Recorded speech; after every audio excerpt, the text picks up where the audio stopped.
Hello, everyone, and welcome to ROG Sidequest, the brand new gaming podcast where we dive into anything and everything in the gaming industry. My name is Solid Jake, joined here with my good friend Chris Barr, also known as Feigned. Welcome.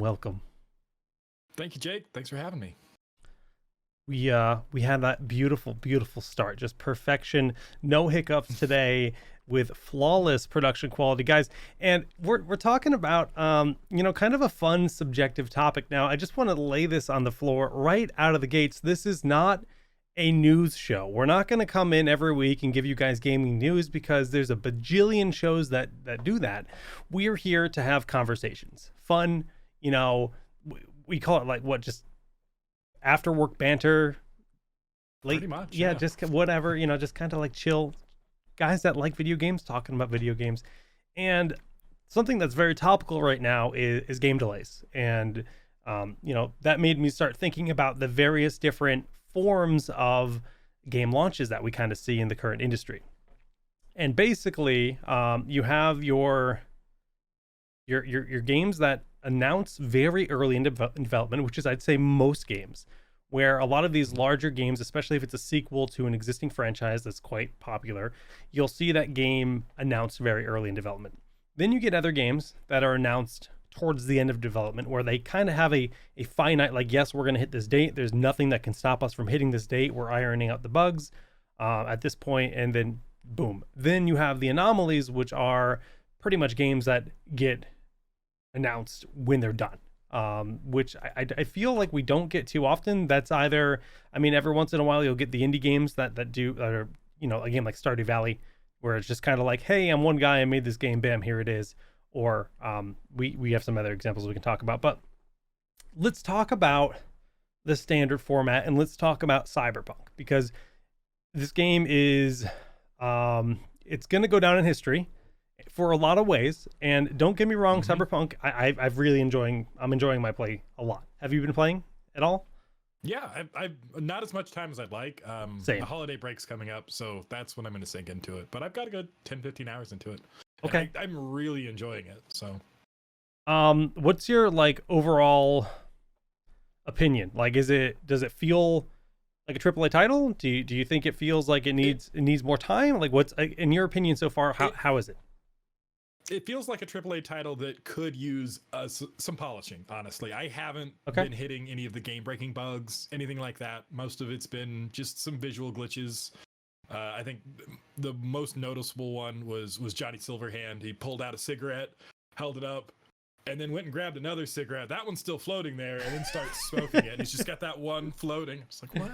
But really, I haven't had any game-breaking bugs. It's visual kind of stuff that I tend to expect from large RPGs that have the kind of challenges that Cyberpunk does when you're talking about items, loot, all these storylines and stuff. There's a lot to deal with there.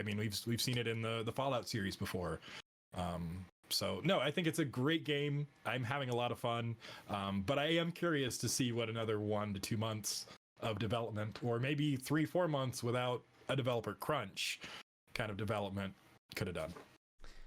Yeah, and I think that's kind of the story here. So I guess this is a prime example where it's almost like maybe their corporate was pushing them to get the game out. Cyberpunk has achieved a lot of great things. It is by far the largest Twitter following and most talked about single player game ever. Their Twitter account has an insane number of followers. There's no single player game that comes close to it. And, maybe if Nintendo had specific Twitter accounts for Zelda and stuff, official accounts, maybe they would rival that, but those don't exist.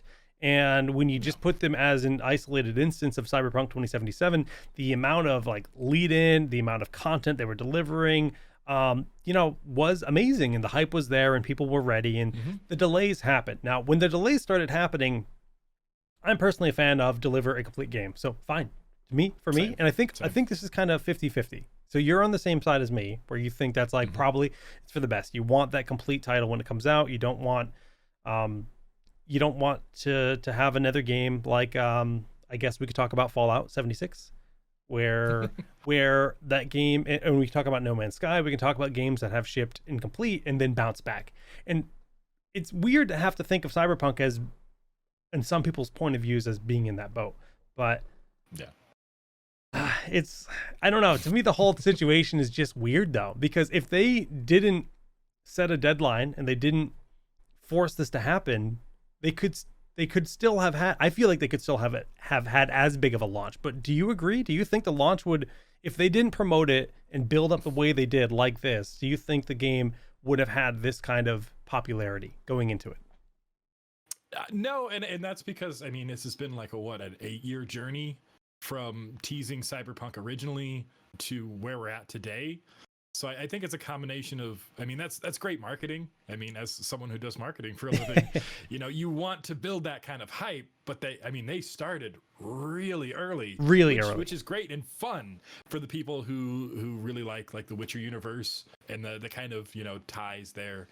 And that's really exciting to see, a futuristic game that's also connected to this, kind of high fantasy title. Like that's exciting. But I think what really, contributed to the negative side was those hard dates. Everybody laughs about Valve time, but Valve tends to have this idea of it's done when it's done. It's shipped. I'm a big fan of I think it was Miyamoto who said that the delayed game is eventually good, but a rushed game is forever bad. Yeah. And it's true. I mean, it's less true now than probably when he said it, because you do have the ability to go in and fix things like, let's say Fallout 76 or No Man's Sky. Live design plays its part in internet games, but console games can be patched as well. Not to this. I mean, you think about Nintendo, and Switch does have online capabilities now.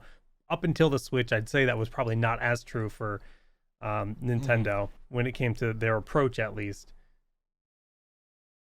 Yeah, but really the thing you lose with a bad launch now is the goodwill of the people. I mean, CD Projekt Red going into 2020 was probably one of the top tier developers as far as public relations and how people feel about them.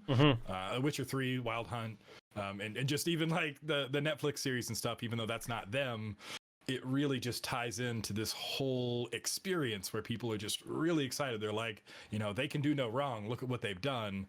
And now people don't quite have the same feeling. It's sure more on the corporate side of stuff that probably mandated this stuff. But it's hard to win back the hearts of people who really invested in this and then, let's say, got a copy of this for the PS4. And it's imagine the people that bought it on the past gen consoles that had it unplayable and had to refund it. You're probably never going to try it again. And even though it might become an amazing title in a year, that hype, that buildup, you've been burnt and you don't want to go back to it. And I feel like that's probably true for a lot of people when it comes to it. But if we look at No Man's Sky, similar situation. They made a lot of promises. This is obviously a different situation. They made a lot of promises they didn't deliver on, but with continuous free updates, they've delivered on that and much more over time. Have they won me back? Absolutely. Same. No, again, like Cyberpunk, I'm enjoying it. I don't think it's a disaster, but I just feel like with their launch philosophy, it could have been worse. Can you think of any other games that stand out to you that are similar to what Cyberpunk's launch looked like? Honestly, I've got two of my favorites sitting over here. The original, if you don't know it, is Daikatana. John Romero promised us, the legend behind some of the best level design in Doom and Quake. He promised full page ads he took out and promised to make you his bitch with this game, which then was overhyped, delayed, even rewritten on a different engine. And by the time it got out, it was a joke. It was the original Duke Nukem Forever, in that it was so hyped up and so believed that it was going to be such a great game, and it was mediocre at best. And then of course there's Duke Nukem Forever. I like to have these kinds of treasures that remind me, as someone who would love to develop AAA games someday, to not get too big for your britches, which is why I have these. But Duke Nukem Forever, that's the real classic. Everyone knows. The original PC games, very, very popular, very big, and then they promised to take it even bigger, even better. And by the time it got out, it was a joke. I mean, it was a meme that we didn't even think it was going to happen. Those are just two of the like biggest examples where I feel like Cyberpunk kind of fell into this. It wasn't delayed as heavily as these games, but still those delays over the past year have kind of put it into that joke status, especially with the way people are like going into this launch. Like, sure, those of us with beefy PCs are experiencing less issues, let's be honest, but people playing on a console should have the same overall experience, maybe not on a visual side, but at least the technical side of actually playing through the game, which they didn't get. And that's, I don't know, that's just a struggle. It's rough. Yeah. My brother said he's playing on the PS5 and he said he's had several crashes. I can't think of ever having a game crash on console, because usually when a game is made for console, it's, you're not talking about a variety of components. You're talking about a consistent, this is the build, this is the hardware, we can deliver for that. And that's, I guess, always been the benefit of designing a game for a console. It's easier. You don't need, to plan for every ounce of hardware that might be in one machine, not the other. But man, I'm just laughing about how long ago that was. You said full page ad. People can't even, some people have never experienced getting their gaming news in a weekly or monthly magazine that you might have to buy at the grocery store or receive in the mail. Dark times we once lived in. It was hard out there for a gamer in the 90s. I was telling you earlier, like I got a lot of my news from Penny Arcade, which is still running these days, but I got a lot of my gaming news from a webcomic in like 1996. Yeah. Like which is funny because I still think people are still getting a lot of news from comics, which is funny. And comedy. No, you're right. We've come a long way in how we market and how people talk about games like that. And I think that's part of where this is interesting, because it's changed a lot, the way that games are announced, the way that they're hyped up. But let's draw a comparison for another few games that were announced early, right?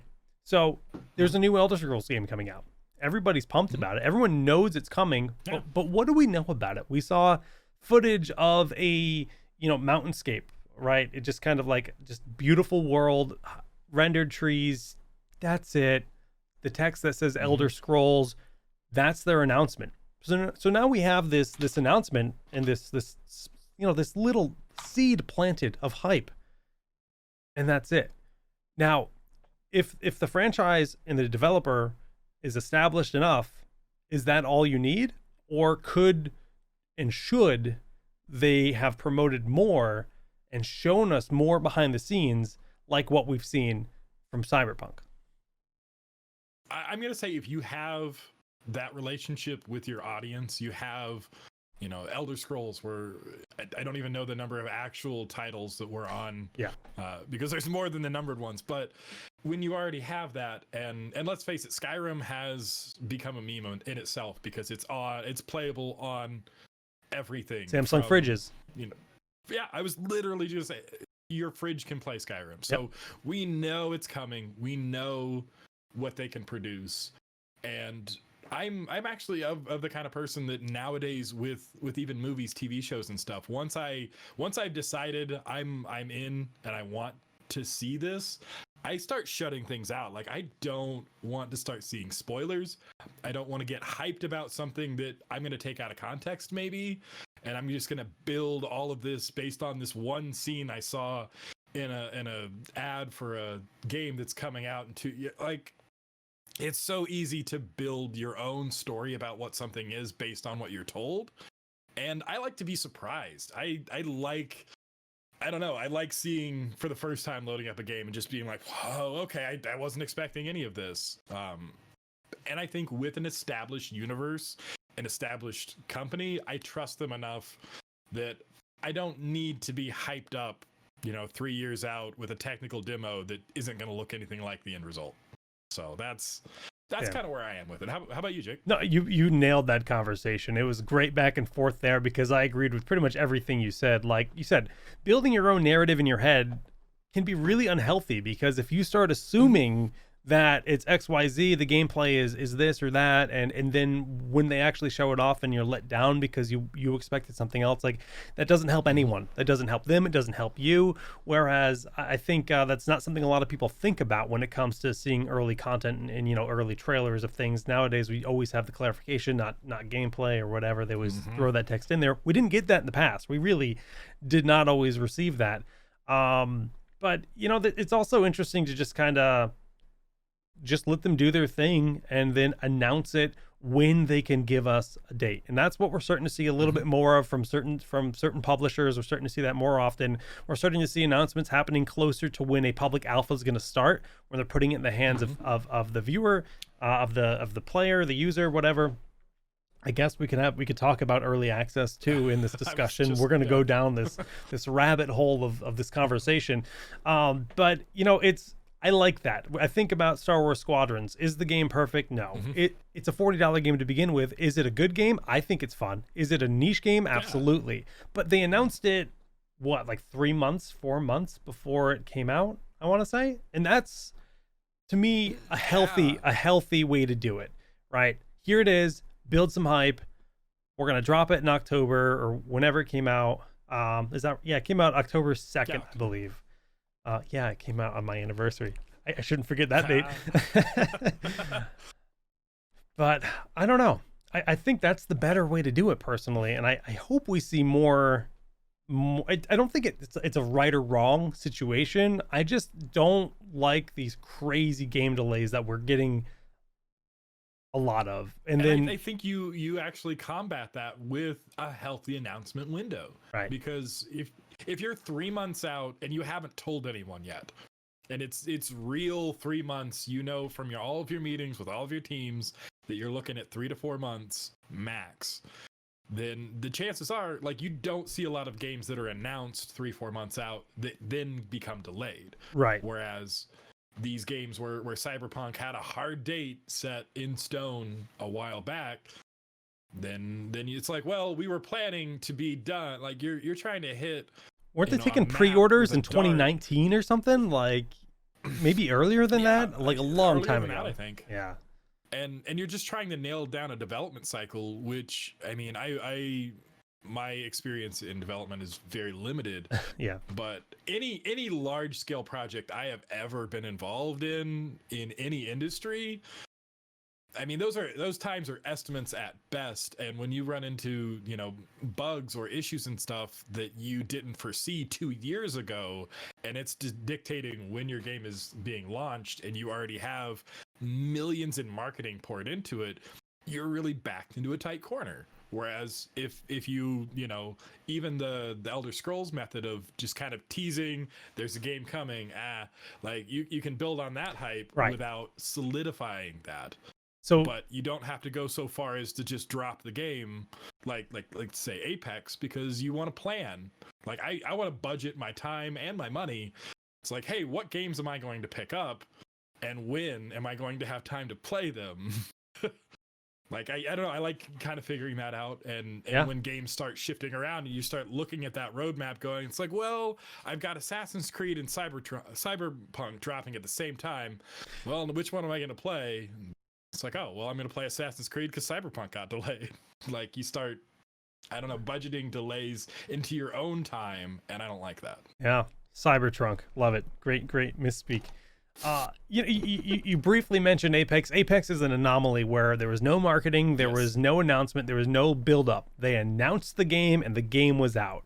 It's one of those cool things that, I think like Apple has done this at launches for hardware where it's like, you can buy this today, kind of deal, or like a new version of the Xbox. They might have done this before. It's like they announce it at like E3 and it's like they're on sale today kind of deal, right? That's cool when you can do that. Can I think of a lot of games that have done that? I can honestly only think of Apex. I'm sure there are other titles, but like Apex in a game that came out and that viral hype of just no expectations. Here it is, try it out. They hired some Twitch streamers to stream it, go live with it basically right out of the gates. I think they paid Ninja like a crazy amount of money. Regardless, It overtook Fortnite in popularity for a short while, which is an impressive feat. Has any other battle royale come close to that? Like maybe Call of Duty Warzones, but that's Call of Duty, right? You think about, the landscape in battle royales, there's a lot of battle royales out there. And, most of them don't even see the light of day and for most people's systems, even if they're free to play.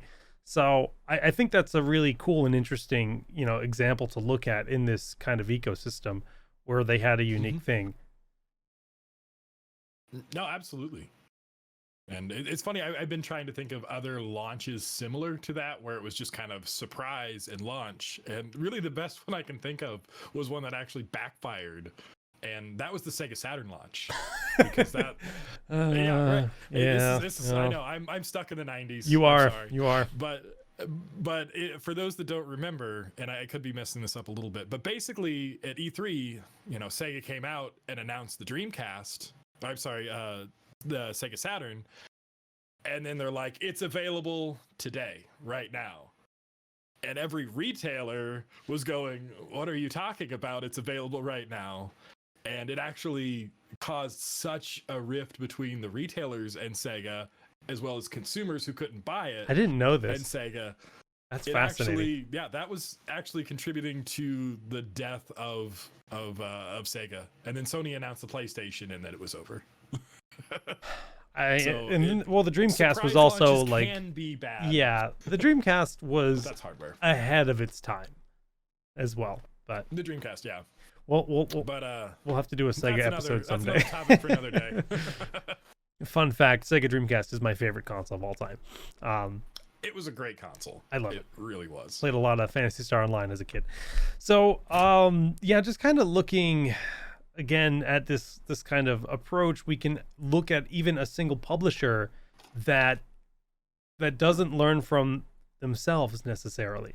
And this is okay. I'm a big Blizzard guy. I've got a long history with Blizzard, and Blizzard was for forever, since the beginning of time, like Valve, where the meme is soon TM. When it coming out? Soon. Yep. When's the release date? Soon. Yep. Soon. That could mean 1 year. It could mean 6 years. Soon, right? And that's just the joke with Blizzard, because they're going to give you that polish. They're going to make sure that game is exactly where they want it, where everything is fine-tuned, and then they're going to ship it. Now, I'd say the first time that Blizzard gave the world hands-on with a product that wasn't near the level of polish that it ended up being was Heroes of the Storm. And Heroes of the Storm is kind of a weird deal, and I worked with this game for a long time, so I know this story way too well. It's a kind of a weird game because it was originally just a mod of in StarCraft 2. So just like Dota being a mod of Warcraft 3, Blizzard started doing it with their own game. They're like, hey, we're going to make our own Heroes Brawler, they called it. Ended up being a MOBA, more or less. It is different than Dota and League. It has its differences, but and they gave us access early. The models weren't nearly as polished as they ended up being. Was it a problem for the game? I don't think so. I don't think that's the story. The problem is Warcraft 3. Warcraft 3 is a game that got delayed till the last possible day they could. I think they delayed it till December 20th or something. It was the end of the year because I think there was some kind of legal limit as to how much they could delay a pre-order before they had to send an email, and in some countries, and either say, hey, you either have to agree to keep your pre-order or you're going to be refunded. And they didn't want to do that. So they shipped this game with horrible bugs, horrible problems, and just like this. I don't know if were you part of this? Did you read about this at all? Or I wasn't a big part. I remember hearing about it, but I wasn't a Warcraft fan. I was a Diablo kid. Oh, okay. I feel you. But it's just kind of, it's one of those things where it's just like I've never seen Blizzard make that blunder before, and they've canceled games before shipping them, right? Yeah. Project Titan turned into Overwatch, so they didn't cancel it. They just recycled it. And, StarCraft Ghost, which was going to be a stealth, first-person shooter, canceled. And we know they canceled several other games in recent years. But on the flip side, so I'm not just... And then they've made some poor announcements in recent years. Well, okay, so that's like totally different, though, because Diablo Immortal isn't a bad announcement. It's just, it's not the announcement fans are there for. That was bad communication because Blizzard said, hey, we have multiple Diablo projects in the work. So everybody says Diablo 4, Diablo 4. Like, yes, we're going to see Diablo 4. And it's BlizzCon. BlizzCon has an opening ceremony where they announce all their new stuff, expansion packs, every bit of new content for all their games. They roll through it, and they always finish with their big new game. Oh, it's Overwatch or, you know, whatever it is. They always finish. It's like the finale of their announcements.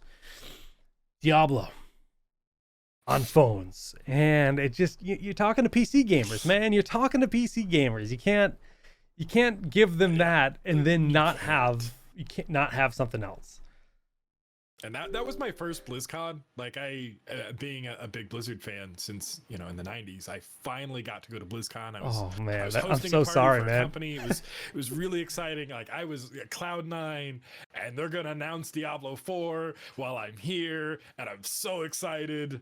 And you could feel, and even for the rest of the convention, you could just feel it in the air. People were bothered. Or the defeat, dude. The defeat was so palpable. Like, you could taste it. And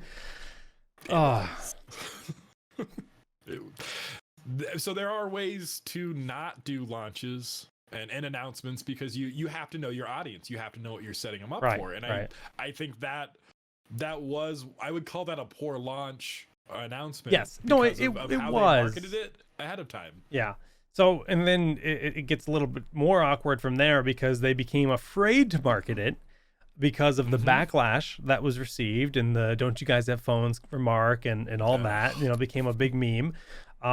Fast forward a full year, zero word on the game. They had word in China. China received this well, but mobile games are much more popular in China, so it's a different audience. BlizzCon happened last year, so 2019 November. Diablo 4 does get announced. Not a peep on Immortal. Diablo 4, they set the expectations. They let the community play it at the event, which I can tell you firsthand. Holy crap, I'm excited for that game. It was so fun. I played the Druid, and the way they re-envisioned Druid was I just can't wait. And here we are, the end of 2020, and Diablo Immortal just went into testing. So they've been quiet on Diablo 4. They do quarterly updates. They give us insight. They give us direct communication to the community about key things they're working on for Diablo fans, because it's an established franchise. We have the main cinematic for the game. I think this is brilliant marketing for Diablo 4 because it feels personal. Blizzard's talking to their audience. There's some back and forth. They're giving us what they want. And you know, they told us early this game is far away. They gave us the Blizzard soon TM. They're like, it's coming. We don't have a date, and it's perfect. And when they give us a date, it won't be delayed. I promise you. So I still have hope for them. I think Warcraft 3 is like a weird situation. They probably wanted, I don't know. There's probably some politics behind the scene, but yeah. And that was almost 20 years ago at this point. So I mean, a lot has changed about Blizzard, and even Blizzard is in that time. Right, because we have to talk about Dreamhaven, and we have to talk about Frost Giant, which are two new studios with even War Chief Games, which is Chris Metzen started a tabletop company. So there's all these key people that started Blizzard that have now moved away, because Blizzard is really Activision PC now. For the most, not completely, but there's still some holdovers and still some I don't know. I give them support because of all the things that they've done over the years, and the games that they have put out that have done exceptionally well. And I think Diablo 3 is a really good example, talking about kind of how a game can launch poorly and you know, redeem itself. Like, that was a game that I don't want to say it was a bad game when it launched, but I played it, I beat it, and I was like, well, okay, I'm done. Well, I'm done with it. That came down to, that was Blizzard's first real blunder with greed, because they tried to make the real money auction house a thing where they were going to broker all the sales, because Diablo 2 was, you know, very popular to have these third-party websites where people would buy and sell items, and they wanted to build that into part of the game, and they set these restrictions, and they had their fee, and then they got then they went and they balanced, you know, you'd spend, you know, $80 on this sweet set of gear because you want it, because you can buy it, right? And then they nerf all that gear to hell, and that's when and you paid them right, for the pleasure of that transaction, right? So and that's what gets you. But once they took that out and then they revamped some stuff, like I put a lot more hours into that game. I came back to it a couple years later and was like, yeah, let's play the crap out of this. Let's get in some rifts. Yeah. No, they've done a wonderful job, with that game. The seasons are really, really fresh. I know a lot of people that go back and grind every single season. So it's cool. All right. The other company I wanted to just kind of jump in and talk about in this kind of style of bulk announcements. What Blizzard does is Riot. And for the first time ever, Riot did do a series of bulk announcements. Riot never had games in the past. They were just Riot Game. Now they are Riot Games.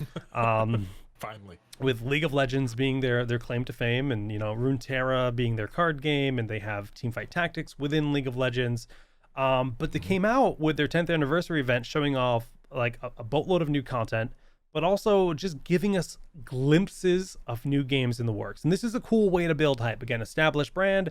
They showed us a glimpse of a new fighting game. Don't even know what it's called. Don't even know nothing about it. They showed us a glimpse of an action RPG like Diablo, right? And I think that's just good marketing. I think it's just a nice way to get people excited. It gets you, and of course they showed us more, and this was very close to the launch of Valorant. So they weren't just like teasing content. They actually gave us a few teases, a few bites, a few snippets, while also being like, here's Valorant. And then Valorant news came out really fast soon after, and now the game's launched, right?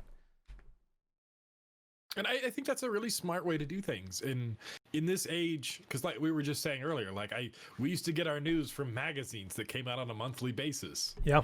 And that's a lot different than today, where you fire up your web browser and go to anywhere, and you're just news is just hitting you like updates. Twitter is just constant updates. You can't escape it. You got to avoid spoilers more than trying to looking for news. You're trying to avoid it. It's like, ugh. Exactly. And I think in this age of constant information and communication, those developers that have an established brand and have at least in Riot's case one successful game under their belt that's been going for a while. Two now, but yeah, it's a very successful, but yeah, no. But no, it's communicating with your audience. It's not necessarily this like drop a game tease whatever, but it's communicating with them and making sure that the gamers realize that you're paying attention to what they're doing as a studio, and paying attention to what the people want. I mean, you don't give every customer what they want in every game, but you can listen to their feedback. You can give them snippets, you can give them teases that you want, and build feedback internally off of that. Like I'm sure that's what Riot's doing with some of those teases, is putting it out there and kind of not saying much, but then they've got a team of people that are looking at all the feedback and going, oh, okay, so maybe if we and then kind of workshopping that, because keeping people in the loop. We talked about showing somebody too much too early and then speculating on what it is. This is an instance where if you show like 6 seconds of feedback, you as a developer, you can then be like, okay, it was 6 seconds of content. We can just look at what they want. Like, what are they asking for? What are they hoping this is? Yes. Right? You're not setting expectations. It's just theory crafting at that point. And I think that's pretty interesting, because the fighting game, to me, what we saw looked like a traditional fighter, like a Street Fighter, a Tekken, something in the vein of a 2D fighter. But who the heck knows? All we know is that Riot purchased a studio called Thunderclaw. I can't remember. What's his name? Ex Capcom. I can't think of his name. It's gonna kill me. It's gonna drive me nuts. Anyways, they had been making a game. That game then got wrapped into a League of Legends skin, essentially, as far as we know. Beyond that, we don't know anything.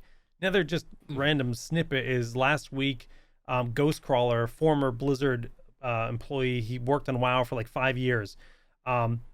He's been hired by Riot a few years back. He just like low-key dropped that they are making a League of Legends world MMO. They're just like, it was just like out of nowhere. It's just like, oh yeah, by the way, we are making a League MMO. It's like, oh, okay, so that's kind of cool. But we'll see. There's lots coming. And then that's where you have that communication with your community, and developers get to have that chance to kind of, you know, drop teases like that and then just see what people say, how they respond to it. I think, honestly, I think No Man's Sky kind of suffered from that, because there were kind of some ambitious things dropped and said in the early days, but I think collectively the fan base, the internet, took a lot of those and ran with it, and then the developers kind of allowed it to happen. They didn't, you know, manage those expectations and go, well, no, we're not quite going to have all of that. They're like, sure, you know, use your imagination, it's going to be a fun time, you can do all that stuff. And then the game comes out and they're going, you can't really do all of that. And they're like, well, I mean, in your give us some time, we'll make it happen. And then they did. But it was that kind of, you know, throw some stuff out there, see what the community says, and then you can build off of that. Or you can just tease it, see that it's, you know, building into this huge thing, and just wait for it to blow up when your game doesn't meet those expectations. Yeah, launching a game has to be hard. Oh gosh, yeah. As someone in marketing for hardware, which comes with its own set of delays and partnerships and things like that, I can definitely sympathize. But I can't imagine the kinds of, you know, roadblocks and bugs and stuff that you must be dealing with in that crunch period. Endless. Yeah, it's got to be tough. It absolutely has to be. My brother's I feel worst for the guy who was running the Cyberpunk Twitter account. That someone asked them to guarantee no more delays, and the day of or the day before. Yeah, I did see that. And they're like, oh, we guarantee it or whatever. And then they delayed it again. God. Yeah, it's just like, I mean, clearly there's some miscommunication. It's a large company. There's a lot of departments, and you know, from what he knew, there are no more delays, but obviously didn't happen. My brother's actually in chat, and he got me the info I was lacking. It was Seth Killian, and the game was called Rising Thunder. That's a studio that Riot bought. So okay. Thank you, Josh. Yep. But yeah, no, it's actually just, it's really fun to talk about this banter about all these different settings, all these different situations. People are talking about game leaks in chat. Yeah, I mean, obviously game leaks can happen. It's impressive when they don't happen with some of these other titles. You know, I think about even with media like Mandalorian, where there's so much Star Wars lore that you think some of the stuff would get leaked, but there's been a lot of crazy reveals that could have been leaked this year in season 2 of Mandalorian, and none of it got leaked. I was just reading about somebody who was talking. They're like, I just can't believe we managed to hide this thing for over a year with not a single leak. And I'm not going to say what it is because not everyone has time to watch everything. It's but new content. That is, it's hard in this day and age to get away with, you know, a high level, you know, secret like the ones that we've been seeing in the Mandalorian this season, and games too. Like, how many people touch these games from testing, you know, just creating assets? Like, there are so many teams. How don't you leak things like that these days? It's impressive. It really is, and it's always a pleasure when we get that fresh content when you have no expectation, right? Yeah. Now, Mando, the expectations are crazy. Disney Plus content, Star Wars content, like the expectations Filoni and Favreau have. We can't go down that road. I'll talk forever. I'm like such a Star Wars nerd. When is the side quest on just talking about Star Wars? When are we doing that? Soon TM. How's that? Side quests can be literally anything. Yeah, why not? Why not? How many times in a game have I just had to do something and gone, what does this have to do with anything going on in the world? But I'll do it for that coin or that trinket you're gonna offer me. I'm playing Final Fantasy VII and I'm like rescuing cats. I just played a rhythm game within Final Fantasy VII where I was like having to like choreograph a dance. I'm just like, that wasn't even a side quest. Imagine what the side quest looked like. That was the main storyline. Right. So yeah, no, absolutely. It's something else. But should have a side quest about side quests. That's a little too meta for me. But yeah, no, it's fun. This has been a fun conversation, Chris. Any final thoughts on any big games that stand out to you as like weird launches or iconic launches, bad launches, good? I mean, I've talked about some of my favorite bad launches. You know, honestly, when a game launches really well, I don't think about it. Well, I'm thinking of like surprising launches that like stood out as like Apex, where it's like out of nowhere and it's just kind of like a little bit out of the ordinary. Yeah, I struggle to think about games There are that very few were that surprising. Yeah. And yeah, I'm not actually sure the number of times. Like I always enjoy, you know, E3 announcements when I'm there because I get to go like play a demo or something. But yeah, it's just I can't ever remember being at like an E3 especially and then being like, hey, we've announced this big game and it's playable today for everybody. I think leaks is like the reason why it's so tough to do.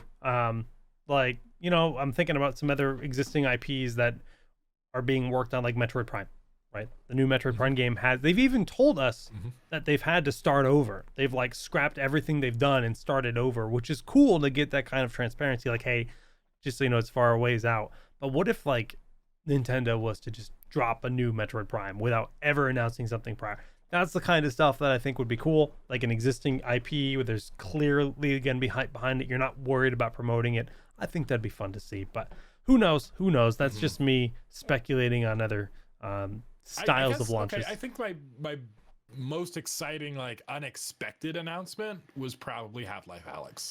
It wasn't an immediate like announcement. Here it is. It's playable, but it was fairly short. Nobody was expecting a new Half-Life game. Yeah, I think that's part of it. It was the joke, and we actually didn't talk about Half-Life 3 because it was never announced. Right. Technically, right. It was known that it was going to be coming, but never announced. That is a good point, though. You know, Half-Life 2 Episode 3 was announced, and then never talked about again. But no, I think Alyx was a good example of Valve stepping up and doing the right thing, doing what we've been talking about, and having, you know, a fairly short window between it was the correct blowing window our minds and then letting us actually play with the game, and it went beautifully. Like that was a launch that I had no issues with. My only issue was with how little time I had to put into the game and how much I had to stop playing whenever Jeff was around.